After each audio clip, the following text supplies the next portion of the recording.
Soraya Sáez de Santamaría, vicepresidenta del Gobierno de España. Dijiste que el plan hidrológico del Ebro cumplía una rigurosidad científica, que no pasaría nada. Y te preguntamos, ¿quiénes son estos científicos que dicen que aquí no pasará nada? Y todavía no has contestado. El que volen és mercadejar en l'aigua i nosaltres tenim molt clar que l'aigua a l'Ebre no està en venta. Li hem de dir molt clar al senyor ministre Cañete que per aquí no passarem. L'aigua és el nostre futur, és el futur de les Terres de l'Ebre. L'aigua porta sediments i és el futur del Delta.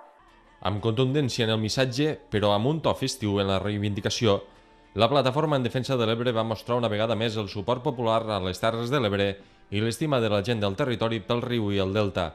La marxa entre Sant Jaume d'Enveja i Deltebre va convertir-se en un èxit de convocatòria, amb una cercavila que va ocupar 3 quilòmetres de llargada, segons la plataforma, que no van voler quantificar els assistents. No sabem quants som molta gent, no volem dir quantitat, però el que podem dir és que som quasi 3 quilòmetres de gent. No importa la quantitat, el que importa és la qualitat de la gent que avui estem aquí a Deltebre. Amb tot, la majoria de mitjans de comunicació van coincidir a situar en prop de 15.000 persones la primera de les grans manifestacions contra el Pla de Conca del govern espanyol. El recorregut va sortir de Sant Jaume amb puntualitat i amb el neguit que les 4 gotes que havien caigut fins aleshores poguessin deslluir la marxa, però a poc els núvols van donar una treva que ja es va mantenir fins al final. El pas pel pont Lo Passador va deixar una imatge per al record amb milers de manifestants i el riu en una única panoràmica.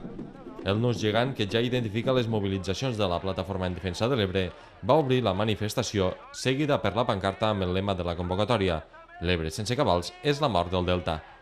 Entre els portadors, el reconegut activista Josep Bertomeu, conegut popularment com a Polet, que va ser l'encarregat de llegir el manifest. Més enrere, diversos alcaldes del territori van anar units en una única pancarta, malgrat que altres alcaldes, com els de Flix o Miravet, també hi van ser presents en altres punts de la marxa. També va destacar la pancarta unitària on van quedar representades la majoria de les forces polítiques catalanes, a excepció del Partit Popular i Ciutadans. Una presència heterogènia que va comptar amb líders com Oriol Junqueras, Joan Herrera, Josep Rull, Miquel Iceta o Ramon Tremosa, a més dels senadors ebrencs i les diputades al Parlament, entre molts d'altres.